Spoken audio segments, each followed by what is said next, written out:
All of us in Parliament now have a responsibility to get on with the process of leaving the EU and securing a more prosperous future for Britain as an open, global, trading nation. I want Britain to lead the world in food and farming, and to do that we need enough productive agricultural land.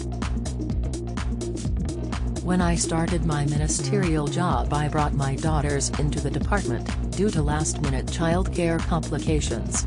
We had meetings throughout the day and the girls had to play outside the office while mommy went to boring meetings. The US is our largest trading partner, and increasing transatlantic trade can help our economies bounce back from the economic challenge posed by coronavirus. Nobody wants to be in a room or their business to be funded because they're a woman. They don't want to be discriminated against because they're a woman. In London, the average person is paying 50% of their income on rent. Just think how much better off people would feel if that number was a lot lower. We are fighting a Labour Party whose avowed enemy is capitalist bosses, whose instinct is to see income as a common pool resource, and whose leading figures find profit morally repugnant. Jeremy Corbyn and John McDonnell have made no secret of their desire to stamp out individualism and enterprise. Schools receive 12% more per student for those doing media studies or psychology than they do for those doing maths. You could change that around, made a premium on doing maths. I love Britain. It really worries me, the prospect of Ed Miliband propped up by Nicola Sturgeon and the SNP and what that could do to our country. It's absolutely right that we highlight to voters that potential risk.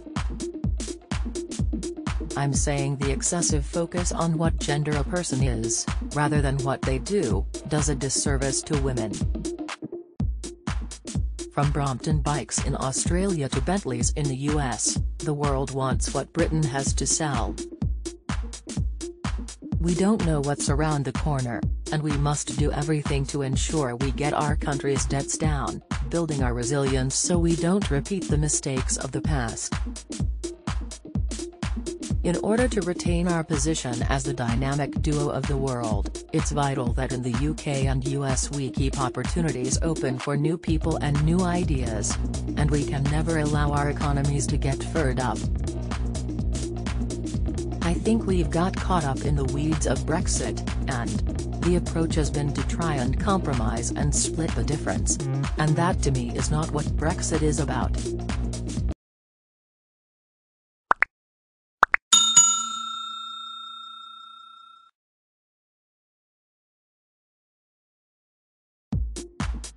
Traditionally, conservatives have argued that low taxes are a route to self-determination. I agree. It is vital we keep taxes low and the size of the state in check, to allow people to spend more of their own money. I admire Peter Mandelson's chutzpah and the way he transformed the Labour Party, but not his dubious ideas about Europe and industrial policy. Britain has always been at its most successful when it's a trading nation. In Westminster, we can sometimes forget just how much the public hate their money being wasted. Women are not going to start businesses because we tell them we don't have enough people of a certain group. People want to start businesses because it's a way of fulfilling their ambitions and dreams.